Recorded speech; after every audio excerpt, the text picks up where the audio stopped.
Everyone, this is DM Domination from Grim Press, and today I'm going to be highlighting another Fantasy Grounds module for you. Today, Elminster's Candlekeep Companion.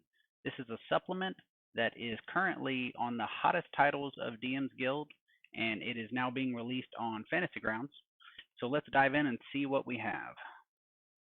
The preferred method to go through the module is going to be down here at the library and in the reference manual.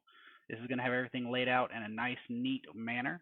If you don't like reference manuals, you have the content chapters right here, and they're also broken down for your convenience.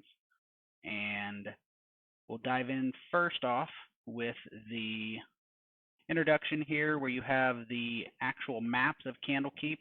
You have a low res and high res, depending on your preference.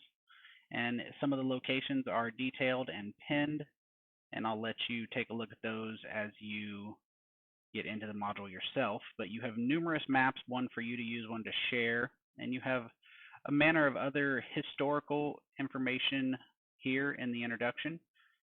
In the chapter 1, we have 4 new subclasses. The Bard, Cleric, Monk, and Wizard each get an additional subclass. They are fully coded for Fantasy Grounds. If you hop over to Bard, for example, you'll see that you have all of the detailed information as well as the class that is draggable into your character sheet, fully coded with the College of Destiny. And that is, of course, true across all of the new subclasses for your use.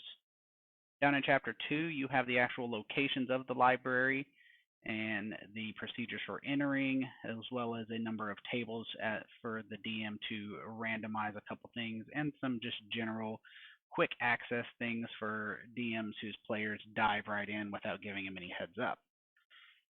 This also provides you with a series of tables that you can use rolling along, and then it will then subsequently roll and give you the automatic randomly generated areas that you can use to have some interesting explorations.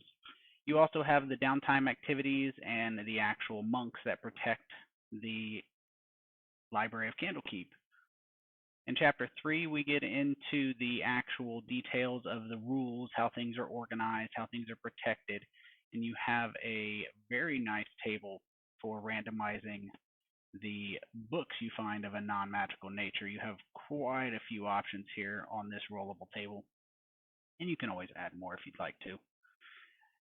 Getting into the actual mini adventure that you have, if you are running Baldur's Gate Descent into Avernus, you have a mini adventure that will allow your players to segue into Avernus, starting at Candlekeep instead of the standard areas. This will allow you to flesh out Candlekeep and allow your characters to explore in an adventuring mindset. This allows them to meet the Council and even the Undead Dragon Guardian. If you're not doing Baldur's Gate Descent into Avernus, you have a number of options here to take a look at some of the adventure introductions and some climaxes that you can run randomly if you want to just throw one together. And lastly, we have a list of magic items and spells. So the magic items, we have the standard magic items, some templates you can use to craft, some sentient items, as well as some artifacts. And each of the classes get new spells.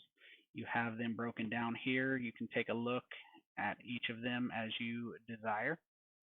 And last but not least, we have the Bestiary that breaks down Guardians, generic NPCs, the Cleric of Prophecy, a Bard of Destiny, as well as a number of other useful NPCs that will be good for you in your game. So this is a jam-packed module that will allow you to run any adventure, and specifically Baldur's Gate Descent into Avernus, out of Candlekeep.